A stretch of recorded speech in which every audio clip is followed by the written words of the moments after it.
It wasn't the doctor who saw it first. Not the security team with their crisp uniforms and earpieces. Not the concierge who memorized the breakfast orders of billionaires. Not the personal assistant who shadowed the CEO's every step. It was the maid. At precisely 7:32 a.m., the cleaning staff unlocked the penthouse suite at Crescent Bay Private Club, Malibu's most exclusive sanctuary for the ultra-wealthy. The coastal morning was still, the Pacific glistening like a secret. In that silence, Amara Johnson found him. Lucas Whitmore, 42, tech billionaire and founder of Wit Tech, collapsed on the cold marble bathroom floor. His face was slack on one side. His speech was slurred, incomprehensible. His eyes, always sharp and calculating, now wide with confusion and fear. And in that moment, it wasn't a doctor who diagnosed him. It wasn't a medical chart. It was Amara. 29 years old, dark-skinned, with a face that could hold 1,000 emotions without speaking one. Balanced build. Deep, warm eyes. And a memory full of textbooks she hadn't opened in years. She dropped to her knees, checked his pulse, registered the facial droop, the asymmetry, the look of someone whose body was starting to betray him. And then, she did what nobody expected. She took charge. "Call 911, she told the front desk through the bathroom phone. "Suspected neurological emergency. Facial paralysis. Likely Lyme-related complication." There was silence. A pause. She was the maid. She was supposed to clean, not speak. But in that critical moment, Amara didn't care who was supposed to do what. A life was slipping away in front of her, and no one else had noticed. No one else had cared to see the signs. 3 days earlier, she tried to warn them about the strange rash, the forgetfulness, the tremor. She'd told someone, and they laughed. Because she wore an apron, not a stethoscope. But today, no one was laughing. Sometimes the person no one sees is the only one who sees what matters most. And today, the invisible woman just might be the only reason a man gets to live. Before she was the maid who saved a billionaire's life, Amara Johnson was just another invisible woman walking through someone else's dream. Crescent Bay Private Club wasn't just a luxury resort, it was a fortress of quiet opulence, perched above the Pacific cliffs like a secret no one dared speak aloud. $800 a night got you an ocean view. $5,000 got you your own butler, chef, and private elevator. But there was no price tag for the silence, the kind that made people like Amara disappear into the wallpaper. She wore the uniform like armor. Black slacks, white collared shirt, hair pinned back tight. A name tag that just said, A. Johnson. No smiley faces, no personal flair. The rich didn't like personality in their service. They liked precision, invisibility, and obedience. Amara knew this world, but it wasn't hers. Not really. Born in Oakland, raised by a single mother who worked 2 jobs and still managed to cook dinner every night, Amara had been the kid with perfect grades and too many library cards. She got into NYU's pre-med program on a scholarship and was 2 semesters from graduation when the bottom dropped out. Her little sister, Tia, had come down with flu-like symptoms that didn't go away. The ER said it was anxiety. The family doctor called it teen girl dramatics. By the time they found the real issue, a rare autoimmune disorder, Tia's organs were already failing. She died at 16. Amara never went back to class. She couldn't. The textbooks felt like betrayals. The white coats, like lies. She packed up her dorm, buried her dreams, and went looking for something simpler, something quiet. Crescent Bay offered her that, a job with benefits, no questions asked. Just show up, shut up, and scrub the Italian marble until you could see your reflection. But Amara never stopped noticing things. It was a habit drilled into her by her mother, a retired nurse who believed that paying attention could save lives. Even now, she carried that same worn leather-bound notebook her mother once used during night shifts. Inside were scribbles, sketches, and medical terms she couldn't forget if she tried. Amara wasn't trying to be a hero. She wasn't looking for redemption. She just noticed things. Things that rich people missed. Things they paid doctors to ignore. Things that, someday, might save someone's life, if only someone had the nerve to speak up. And 3 days ago, Amara had spoken up.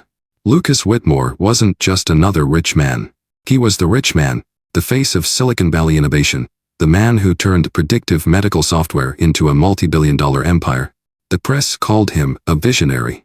Investors called him untouchable. Patients around the world owed their lives to his tech. But Lucas wasn't in Malibu to celebrate his success. He was there to survive the fallout. Just 3 weeks earlier, a viral news segment linked his flagship product, Vitals AI, to a series of high-profile medical misdiagnoses. The media storm had been relentless. Lawsuits followed. Congressional hearings loomed. Suddenly, the man who built machines to detect disease faster than any human was under scrutiny for not noticing something himself. So, he disappeared. He checked into Crescent Bay under an alias, paying cash for discretion, requesting the top suite with the fewest windows and the best security. No press. No shareholders. No drama. Just ocean air and silence. From the outside, Lucas looked the part. Tall, impeccably dressed, hair still more salt than pepper. Every inch of him screamed control, status, power. But inside the suite, behind doors that rarely opened to anyone but staff, something was unraveling. His routine had always been tight as a drum. Wake at 6 a.m., Peloton by 6:30, coffee black by 7 o'clock, emails at 7:15, meetings by 8 o'clock. Every day, down to the minute. But here, the edges began to fray. Amara saw it first. The coffee cup left untouched. The half-buttoned shirt. The laptop open but untouched for hours. She'd find pages of scribbled notes, some repetitive, some incomplete. Once, she picked up a notepad where he'd written his own last name over and over again, each time messier than the last. He was slipping. Slowly. Quietly. But pride's a powerful drug. Lucas dismissed the tremors in his left hand as exhaustion. The memory lapses? Burnout. He blamed the time zone change, the altitude, the stress of scandal. Anything but something medical. To him, sickness was something that happened to other people. And as for Amara, she was nothing more than background. He didn't know her name. Didn't see her watching from the hallway, noticing the subtle signs. The billionaire brain was misfiring in plain sight, and no one had the courage to say it. Or the access. Except the one person who didn't count. The one person already building a case inside her mother's old notebook. The maid. It was supposed to be a typical morning, at least by the standards of Crescent Bay's elite. Lucas had taken his usual solo run along the resort's private cliffside trail, a winding path surrounded by native shrubs and the occasional wandering deer. The California sun was just beginning to stretch across the horizon, casting golden light through the mist. For Lucas, this run was therapy. A ritual to sweat out stress, to silence noise, to pretend, if only for 30 minutes, that everything in his empire wasn't crumbling. By 8:15 a.m., he was back in the suite, breathing heavy, shirt clinging to his back. The smart watch on his wrist vibrated with stats he no longer cared to read. Heart rate, pace, distance, it all felt meaningless now. He dropped his gear near the bed and stepped into the rainfall shower, unaware that something far more dangerous than lawsuits had followed him home. An hour later, Amara entered the suite, gloves on, cleaning cart in tow. Lucas had already gone downstairs for breakfast, and his room, as usual, was a mess of half-thoughts and broken routine. Towels on the floor, clothes in a heap, sweat still lingering in the air like a ghost that hadn't left yet. She moved to gather the laundry. That's when she saw it. A pair of black running shorts crumpled near the edge of the bed. As she lifted them, her gaze caught a flash of red through the mirror. On the inside of his calf, just above the sock line, a circular rash. Red. Swollen. With a pale clearing at the center. Bullseye. Her breath caught. She leaned in closer, careful not to touch anything, and stared through the reflection to confirm what her gut already knew. It was textbook. A classic erythema migrans. Lyme disease's early warning flag. You didn't need a license to know what that meant. Just a memory. Just experience. And Amora had both. She backed away slowly, her hands trembling as they gripped the towel tighter. Her mother had shown her pictures of this exact pattern when she was 13. Never ignore a bullseye, she'd said. It's the body sounding the alarm. Amara's heart pounded as she stared at the rash from across the room. Her mind raced. If she said something, who would listen? Who would believe the maid? But if she didn't, this wasn't just a stain on a leg. This was the start of something that, left untreated, could attack the heart, the brain, the very system Lucas depended on to run his empire. And no one else had seen it. Except her. It started small. So small that anyone else would have missed it. But Amara Johnson had been trained to notice the things other people didn't. Not in a classroom. Not with a certificate. But through life. Through her mother's quiet lessons during midnight shifts. Through years of listening between words, watching the spaces where silence said more than sound. Lucas Whitmore's mask of power had cracks now, thin, barely visible, but real. And growing. The first time she noticed, it was the coffee mug. Lucas always drank his espresso black, extra hot, one sugar stirred precisely 5 times. He used to take it on the balcony while scrolling through his morning briefings. That week, Amara found the same full mug sitting cold on the bathroom counter. Untouched. Then came the notebook. Lucas had once scribbled thoughts like weapons. Quick, sharp, ruthless. But now, his notes were inconsistent. Words scratched halfway and then abandoned. Ideas that trailed off mid-sentence. And worse, lists repeated word for word, as if he'd forgotten he'd written them already. She remembered the morning she found his to-do list. One item simply read, "Remember, remember, remember." That one made her stomach drop. Next came the posture. Lucas walked like a man who used to own rooms. Now, his stride was hesitant, shoulders slightly hunched, as if carrying something heavier than wealth or guilt. He rubbed his temples during phone calls, paused mid-thought while speaking to no one in particular. He'd forget where he placed his keys, his phone, his own slippers. One day, he walked into the hall wearing mismatched shoes, classic Ferragamo on the left, a house slipper on the right. No one said a word. Except Amara, silently, in her notebook. She logged everything. Symptom by symptom. The bullseye rash. The fatigue. The memory lapses. The tremor that now barely hid behind a clenched fist. She wasn't guessing. She was diagnosing. But every piece of her wanted to scream. To break the rules. To sit him down and say, "You're sick. You're not just tired. You're not just stressed. You're in danger." Instead, she cleaned. She watched. She waited. Because in a world where money talked and doctors wore godlike confidence, what place did a maid's voice have? Still, she kept noticing. Because sometimes, when no one else is looking, the right eyes can see everything. The black car arrived just before noon, a gleaming Cadillac Escalade with tinted windows and plates that suggested connections, not rentals. It slid into the circular driveway like it owned the asphalt. Amara was polishing the entryway mirrors when she saw him step out. Dr. Peter Langston. Mid-60s. Impeccably dressed. His silver hair combed so precisely it looked carved. Italian leather shoes that tapped against the stone floors with a tempo of absolute certainty. He didn't glance at the staff. Didn't need to. His presence alone bent the air in his favor. He wasn't just Lucas's physician. He was the Langston. Head of multiple medical boards. Author of best-selling books on high-performance health. A man whose voice had filled TEDx stages and corporate retreats. He was the doctor you hired when your ego needed as much care as your body. And Lucas trusted him. The concierge all but bowed as he escorted Dr. Langston up to the penthouse. The staff whispered afterward, some with admiration, others with fear. But Amara didn't whisper. She had seen men like him before. Not in books or interviews, but up close, in hospitals where her mother worked, in clinics where credentials spoke louder than pain. Men who listened only to their own voice. Men who called it intuition when they guessed wrong, and judgment when they ignored someone right. Later that afternoon, as Amara cleaned the hallway just outside the suite, she overheard fragments of the consultation. The doors weren't fully closed. Maybe they assumed no one would be listening. Lucas was trying.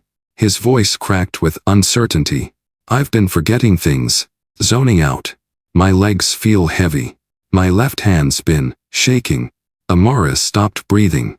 Dr. Langston's response came smooth as silk. Classic stress response. "Lucas. Adrenal fatigue. Cognitive overload. You've been through hell this year. Your body's responding the only way it knows how." "But the tremor. Psychosomatic," Langston interrupted. "Very common in high-performing men like yourself. You're not sick. You're overextended." Amara gripped her cleaning cloth so hard it wrinkled in her palm. Then came the blow. "There's no need for unnecessary tests. Trust me, Lucas. I've been doing this longer than that maid downstairs has been alive." Amara froze. She wasn't in the room. She wasn't in the conversation. But somehow, she'd been dismissed anyway. Reduced to a punchline by a man too credentialed to be questioned. Her cheeks burned. But she didn't flinch. Because this wasn't about pride. It was about being right when someone's life depended on it. She wanted to scream. Wanted to burst into that penthouse suite, slap Langston's smug confidence off his face, and lay out every symptom she'd documented. The tremor. The brain fog. The rash. The memory slips. She wanted to say, this isn't stress, it's infection. But she didn't. Because she was still just the maid. And in Crescent Bay, maids didn't diagnose billionaires. So that night, in the quiet of her staff housing apartment above the service wing, Amara did something bolder than shouting. She wrote. It wasn't a rant. It wasn't angry. It was surgical. She pulled out her mother's leather-bound journal, flipped to the empty back pages, and began drafting a letter. Anonymous, factual, firm. No emotion. Just truth. Dear Mr. Whitmore, you don't know me, but I've observed a set of symptoms over the last several days that may warrant immediate medical attention. A circular rash with central clearing on your lower leg. Mild tremor in your left hand. Observable cognitive lapses and fatigue. These align with stage 2 Lyme disease. Left untreated, it can cause permanent neurological damage. Please consider requesting a Lyme panel blood test. Early diagnosis can make all the difference. Someone who cares. She rewrote it twice. Changed her handwriting. Used a glove to fold the note. Slipped it into an envelope with no name. The next morning, during her cleaning rotation, she left it on Lucas's nightstand, tucked between 2 magazines he never read and a half-drunk bottle of spring water. Then she walked out. The rest was out of her hands. She didn't sleep that night. She pictured Lucas opening the letter, then scoffing, crumpling it, tossing it into the trash. She imagined Langston laughing it off, calling it a prank, a desperate plea for attention. But she also imagined something else. Lucas listening. Feel once. Because deep down, Amara wasn't doing this to prove she was right. She was doing it because not saying something would haunt her. Because she had stood by once before, when her sister had begged a doctor to take her pain seriously. And nobody did. Not until it was too late. She wouldn't repeat that silence. Not again. Sometimes the only way to be heard is to speak, even if no one knows your name. Friday morning arrived quiet and golden. A breeze rolled in off the ocean, brushing gently across Crescent Bay's manicured hedges and marble paths. To anyone looking in, it was just another postcard day in paradise. Until it wasn't. At 6:48 a.m., Amara entered Lucas Whitmore's suite for her standard housekeeping round. The lights were off. Odd but not unheard of. Some guests slept in on Fridays. Still, something in the air felt. She moved carefully down the hallway, passing the untouched breakfast tray left outside the door. That alone made her heart skip. Then she heard it, a soft thump from inside the bathroom. Followed by silence. Mr. Whitmore. She called out cautiously. No response. She stepped forward and pushed the door open. There he was. Slumped on the cold tile, body twisted, one side limp. The left side of his face sagged slightly, the corner of his mouth drooping. His eyes fluttered. His lips moved, but the words came out warped, slurred, unintelligible. Amara froze for a heartbeat. Then, everything clicked.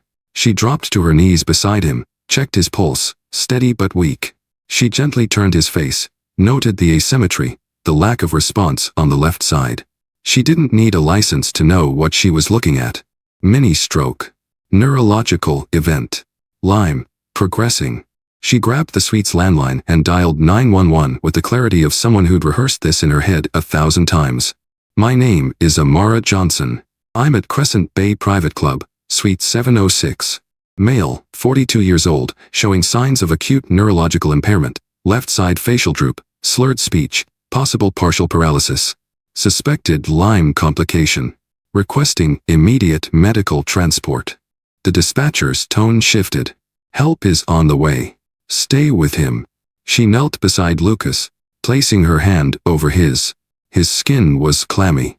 His breathing shallow. He tried to speak again, and this time she understood one broken word. Help. I'm here, she whispered. And you're going to be okay. The EMTs arrived in 7 minutes, crashing through the resort's calm like a thunderclap. And for the first time, someone listened. The lead paramedic, sharp-eyed and efficient, spotted the rash instantly.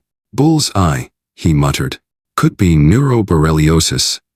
Amara stepped back, letting them work. Her hands trembled, but not with fear. With relief. Because someone finally saw what she'd been trying to show them all along. And this time, someone believed her. Amara was halfway through scribbling her resignation letter when her phone started buzzing. She ignored it the first time. Then the second. Then the knock came. It wasn't loud. Just 3 gentle raps on the window of her car, old, dented, barely holding together in the staff parking lot behind Crescent Bay. She looked up, and her breath caught. Lucas Whitmore stood outside, wearing hospital scrubs and a medical bracelet. His left arm was braced against the car frame, the side of his face still slack but healing. His eyes, once cold and unreadable, were something else now. Soft. Grateful. Human. Amara rolled the window down slowly. "Shouldn't you be resting?" Lucas gave a crooked half-smile. "I should be a lot of things." She said nothing. "I had a lot of people around me," he continued, voice hoarse. "People paid to notice. Doctors. Executives. Advisors." He paused, locking eyes with her. "None of them saw it. You did." Amara blinked, unsure how to respond. The resignation letter lay open in her lap. "I owe you my life," he said, without hesitation. "You don't owe me anything," she murmured, fingers tightening on the steering wheel. "I did what anyone would have done." "No," he replied. "You did what no one else did." He looked down at the letter, noticing the folded paper. "You quitting?" he asked gently. "I was." She exhaled.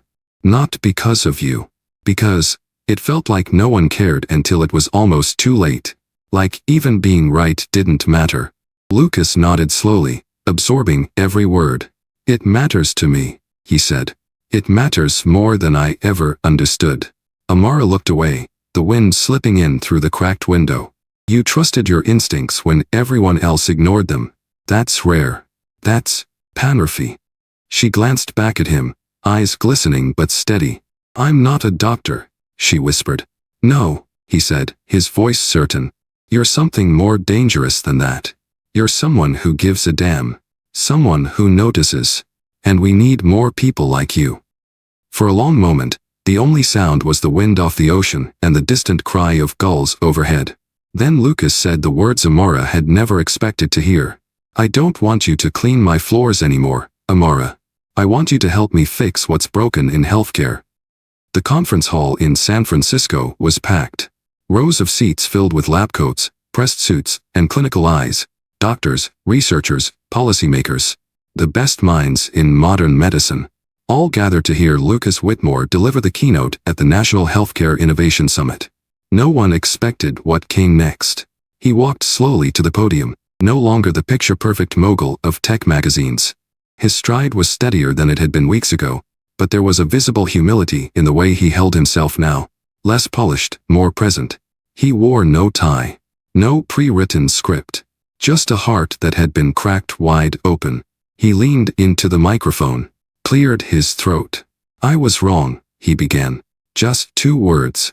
But they changed the air in the room. "I spent my life building a company around data, diagnostics, and digital precision. I trusted code more than conversation. I believed outcomes came from algorithms, and that the smartest person in the room always wore the white coat." He looked out at the crowd, eyes steady. "Until a maid saved my life." There was a beat of stunned silence. He let it settle. She had no degree, no credentials. She wasn't on payroll to observe symptoms. But she noticed what my personal physician didn't.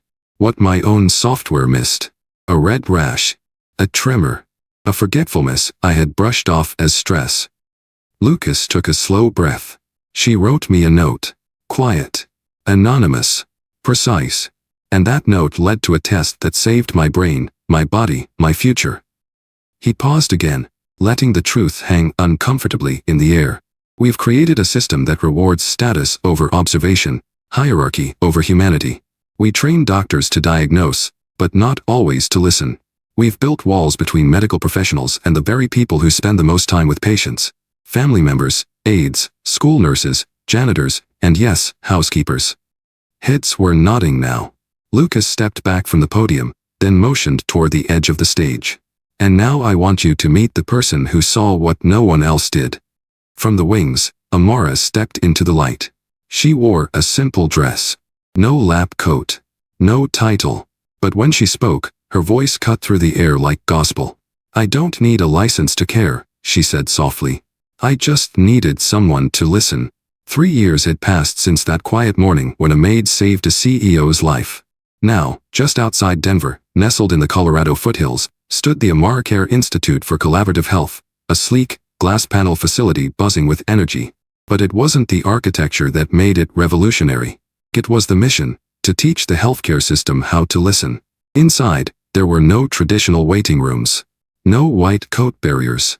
Instead, there were circular discussion spaces, open feedback walls, and classrooms filled with people who had once been overlooked. Janitors, bus drivers, daycare workers, teachers, home caregivers. The ones who noticed things before anyone else. The ones who, until now, had never been invited into the conversation. AmaraCare wasn't just a building. It was a movement.